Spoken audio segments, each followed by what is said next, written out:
afternoon. As you just heard, I'm Dr. Cary Fletcher. I'm an orthopedic surgeon from Jamaica. And I'll be talking today on open lock nailing at my hospital in St. Anne's Bay.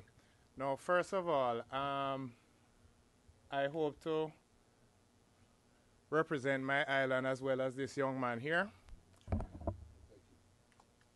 And I'd like to state that I have absolutely no affiliation with Discotech, who are the makers of this expanding nail, or the local distributor in Jamaica. This is an outline of the talk where we're going to be talking about the biomechanics of the intramedullary nail in general. Then we will zone in specifically on the Fixion expanding nail. We'll talk about indications and contraindications of the Fixion expanding nail. And finally, we will close talking about a study involving 57 patients who underwent open lock nailing for a variety of indications. Now, despite the fact that the talk is called open lock nailing, I would like to categorically state that closed intramedullary interlocking nailing remains a standard of care for all long bone fractures that require treatment. The whole purpose of this discussion, therefore, is not to say that open lock nailing is equal or superior to the standard of care. It is that the reality is that even though most of the literature is for first world countries, there are institutions such as mine that can make innovations with facilities that lack equipment and still get acceptable results. So also the point is that poorer nations also need some form of literature to look at for guidance to compare what they're doing with others. So in general, intramedullary nailing is required to maintain the alignment of the bone post-surgery, as well as the length of the bone, and to prevent rotational abnormalities, as well as it ought to be resisting physiological bending forces which will be imparted on the bone after surgery. The nail should allow for contact compression forces at the fracture site, which is going to stimulate healing. So in other words, after you pass a nail, you don't want the fracture ends too far apart and unopposed, or else you will get non-unions. And the nail ought to be accessible if removal for whatever reason is necessary. Intramedullary nailing acts as an internal splint with load-sharing characteristics. What this simply means is that the bone implant construct will share the load between them. That is, some of the forces will be imparted on the nail and the rest will be imparted on the bone. Clearly, though, you don't want excessive forces on the nail, as this will cause the nail to be prone to failure. So there are certain characteristics that determines the distribution of the forces, and one of them will be the fracture stability, whereas the more unstable the fracture pattern is, the greater the load borne by the nail, as well as other features such as the stiffness of the nail and the native bone quality. And as the bone heals, there's going to be a gradual transfer of the forces towards the bone, which will then enhance further bone healing.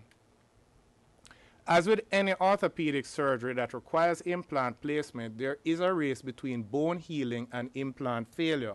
Here you're seeing an atrophic non-union of the midshaft of the femur, resulting in excessive strain in these interlocking screws in one of the older intramedullary nails. Now the classic Kunchner nail, which is one of the first, if not the first, intramedullary device that was created, depended mainly on friction to resist these various deforming forces post-surgery. So it required a mismatch between the nail curvature as well as the native bone to provide this friction, as well as a cross-sectional shape, as well as the nail diameter. That is, the wider the diameter, the greater the stiffness of the nail, the stronger the construct. And of course, the canal characteristics, that is of the native bone, that is the size of the canal, the shape of the canal, and the quality of the bone, are also factors that you have to take into account in terms of the overall stability of the bone implant construct. So looking specifically now at the Fixion expanding nail, The majority of cases in my study involved this nail here, this is the classic nail. We did not use the dual interlocking nails. And it's made of stainless steel and consists of a solid cylindrical core. And at the proximal end has a one-way valve to maintain the pressure of the fluid that is inserted in it to allow it to expand. And the reduced diameter of the nail in conjunction with the distal conical tip allows for easy maneuverability to get the nail from one fracture fragment across to the other side. So this now is a complex that allows the nail to expand. I want you to use your imagination, pretend that this is disconnected. So we have this tubing attached to a handle which is reminiscent of your bicycle pump. And this tubing is inserted in either normal saline or sterile water. You manually turn this counterclockwise, and this fills the pump with fluid. Once this is full, you then turn this clockwise and allow for a few drips of fluid to exit, and that allows for an airtight system. The driver handle is then connected, and then a few drips are let out there, and so the system is now completely airtight.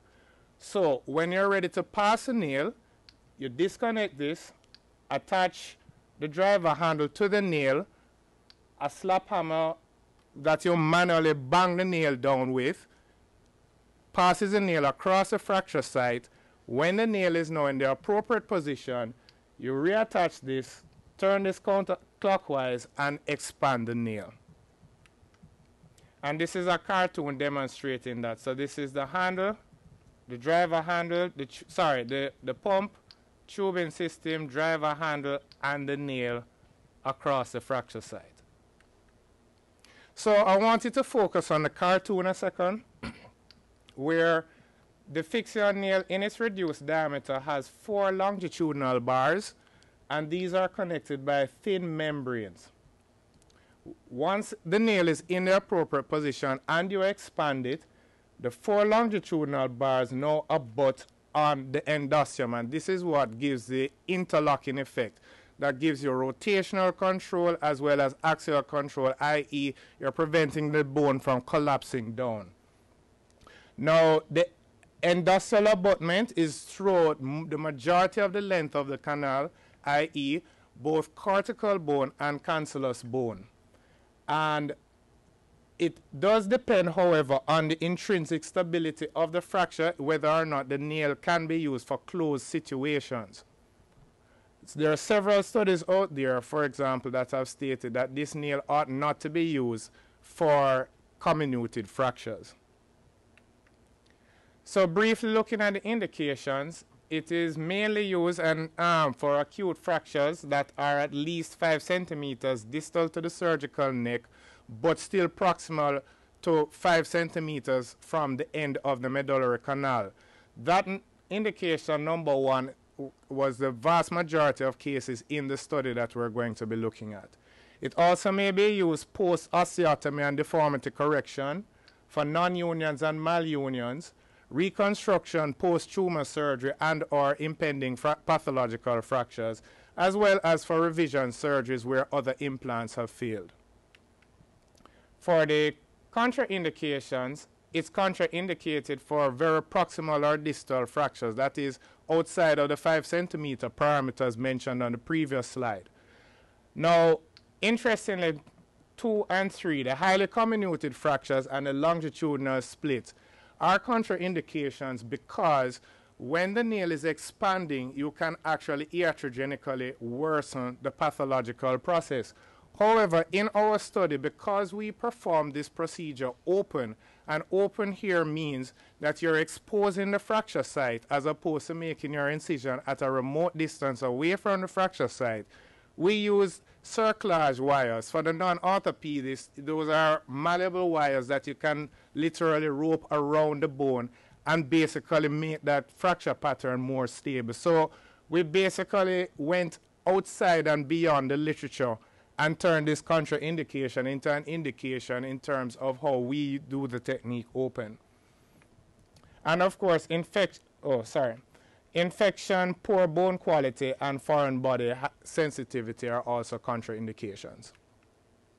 So finally, I'm going to be looking now at the study that we conducted between 2008 and 2012. We treated 57 patients with a fixation expanding nail. The majority, as I mentioned earlier, were acute fractures, where 44 were femoral, 6 tibial, 3 humeral, and there were 4 other patients, 3 of which were non-unions, 2 humeral, and 1 tibial, and there was 1 femoral pathological fracture. Now, as with most trauma, males tend to dominate, so we saw roughly a 4-to-1 male to female ratio. 98% of our injuries were closed, and the mean age for the patients were 38 years old, with the ages ranging from 80 to 90 years old.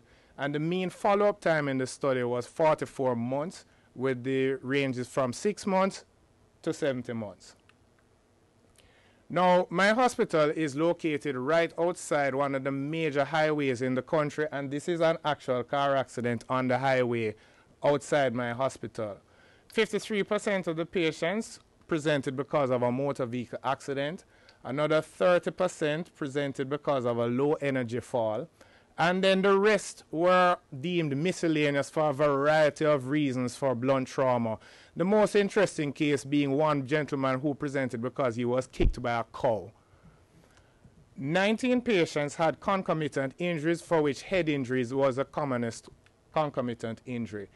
Ignore the slide. The main thing to get out of this is that we use in the study the AO classification, which is a very cumbersome classification used really for studies and not clinical use. But simply put, AO type A is a simple fracture pattern. Type B, you have a small butterfly fragment. And type C, you have various degrees of comminution.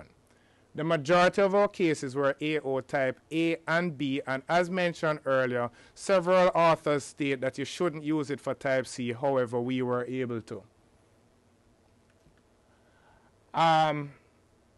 So each patient got a single dose of antibiotics intravenously approximately 15 minutes prior to incision. All of the lower limb patients, except for one, had spinal anesthesia. And because we don't have a fracture table, and for the non-orthopedists, a fracture table is a specialist table that allows you to jack the limb out to length, and then you put in the portable x-ray and reduce the fracture for you.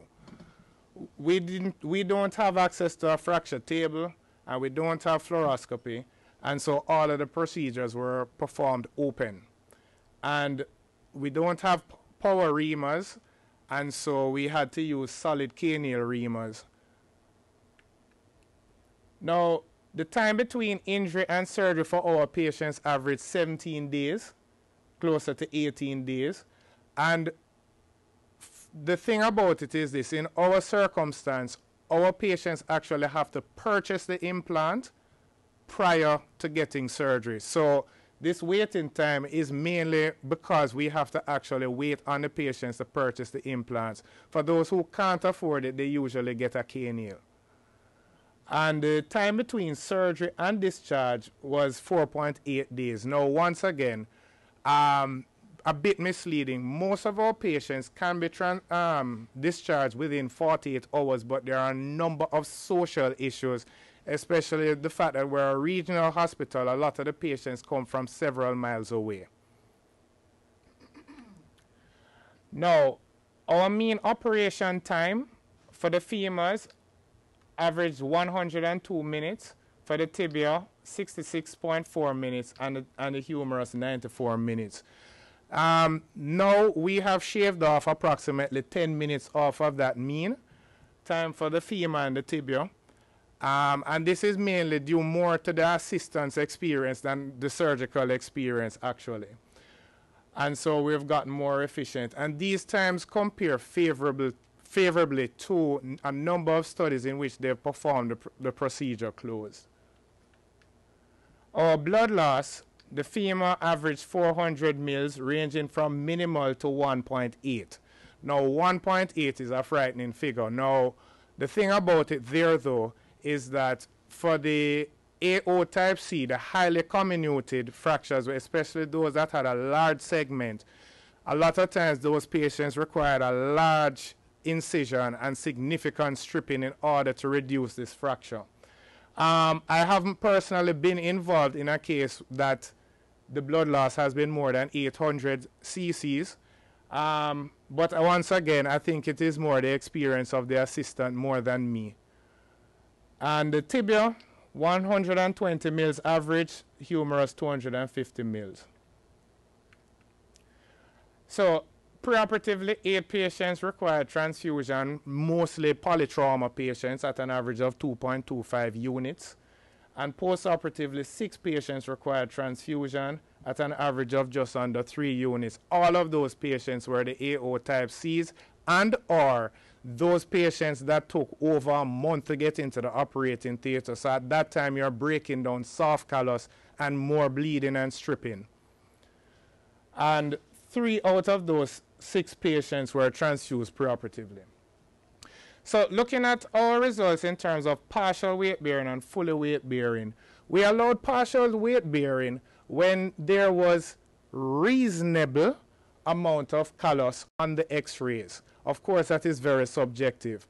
And this we did for all our patients. There are some authors who allowed immediate weight bearing.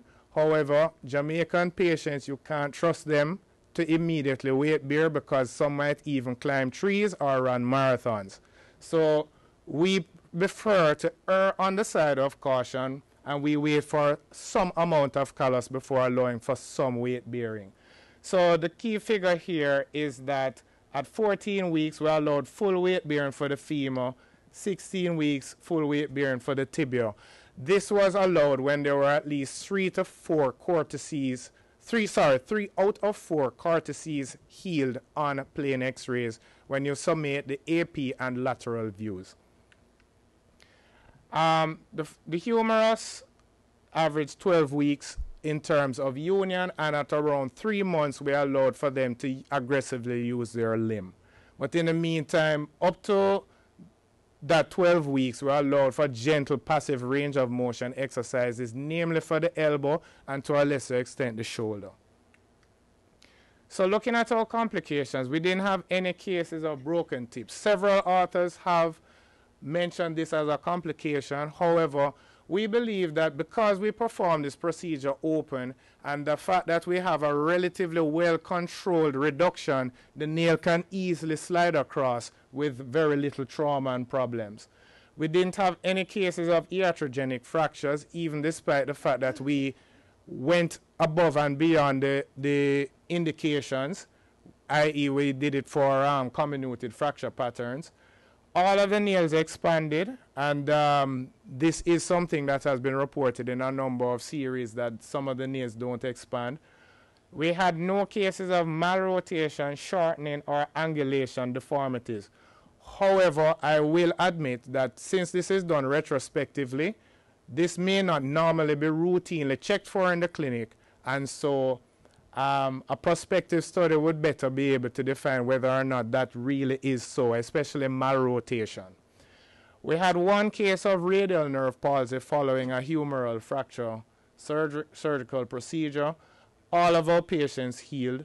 We had 2 superficial infections in which they were successfully treated with intravenous antibiotics alone. 1 deep infection, we allowed them to get an infected union. We then removed the nail and then reamed out the canal and placed gentamicin beads, and they were successfully treated. And we had 1 case of pulmonary embolism in an elderly patient that had bilateral tibial fractures. 9 patients complained of persistent pain in the clinic, of which 5 were femur, 3 tibia, 1 humerus. We identified an obvious cause in 5 out of these 9 patients. And 4 out of those 5 was the fact that the implant was a bit proud at the hip in a femoral nail. Now, of all of those patients that had nail removal, all of them went on to do significantly better and had no complaints. So, in conclusion, it may be used for acute fractures within the recommended parameters mentioned earlier, may be used to treat non-unions, The operative times, blood loss, and complication rates were deemed to be acceptable. We had 100% union rate and no good axial rotational and bending stability. Now, just to mention this, just to explain something else in my country, that we're a regional hospital and we usually have type A hospitals in the city areas that have the standard of care equipment. However, these centers are frequently overburdened. So in my training where I was trained there, it was not uncommon for these patients to be placed on traction and be definitively treated on traction because simply there were more patients than operative time. And so we believe, therefore, that acceptable results at our institution using a procedure that is not said to be standard of care justifies non-transfer of these patients. This study was published in Journal of Orthopedics and Rheumatology last year. Thank you. These are my references.